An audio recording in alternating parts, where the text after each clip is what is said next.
Good afternoon, everyone. Now I am going to talking about the transcription and translation. So, when we say transcription, RNA polymerase is the enzyme responsible for making mRNA copies of genes. DNA unzips at the site of the gene that is needed. RNA polymerase matches base in the sense strand with RNA bases building a strand of mRNA that carries the information encoded in the RNA.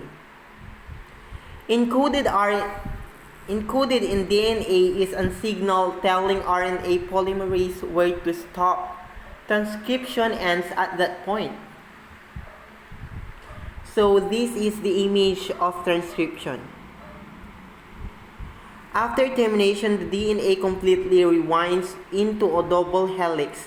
The RNA molecule is free to move from the nucleus to the cytoplasm for translation, and RNA polymerase may move to another gene and begin transcription once again. The completed mRNA molecule then moves from the nucleus to the rough ER for translation. Translation. When we say translation, initiation begins with two RNA bearing methionine attaching to one of the ribosomal units. The codon for methionine is a universal start codon for reading the mRNA strand. The ribosomal unit binds to mRNA where the code for meat is located. The anticodon of the tRNA matches the start codon on mRNA. The larger ribosomal subunit is smaller unit forming a ribosomal complex. The tRNA binds to the first active site on the ribosome. Translation may now begin. The second codon in mRNA matches the anticodon of a tRNA carrying the amino acid valine. The second tRNA binds to the second active site on the large subunit. A catalytic site on the larger subunit binds the two amino acids together using dehydration synthesis, forming a peptide bond between them. The first tRNA now detaches and goes off to find another met in the cytoplasm. The mRNA chain shifts over one codon, placing the second codon over the second active site.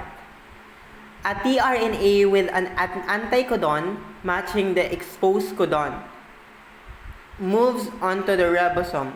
This tRNA carries histidine, a new peptide bond, and is on the catalytic site. The tRNA that carried val will detach and find another val in the cytoplasm. The mRNA strand will then shift over one more codon. The process continues until the ribosome finds a stop codon. The subunits detach from one another, the mRNA is relaxed, and the polypeptide chain moves down the ER for further processing. The initial meat is removed and the chain is folded in its final shape. So this is the summary of DNA. Mutation. When we say mutation, any mistakes in the DNA code can result in a broken, non-functional protein. A mutation affecting only a few somatic cells, body cells, might not have any effect unless the mutation turns the cell cancerous. A mutation affecting a sex cell can be passed on the offspring. There are types of mutation: point mutation, insertion mutation, and deletion mutation. When we say point mutation, base substitution that may or may not code for a different amino acid. When we say insertion naman, one more basis is inserted into the DNA strand. When we say deletion naman, one or more bases is deleted from the DNA strand. So this is the effect of mutation. Original, point mutation, insertion, and deletion. When we say original, the fat cat sat. When we say point mutation, the fat cat sat. When we say insertion, the feet at. When we say deletion, the FTC ATS 80. So this is homolog bin mutation. This is the figure. Ayan. And this is the summary of my report today. The transcription versus translation. So that's it for today. Good afternoon, everybody.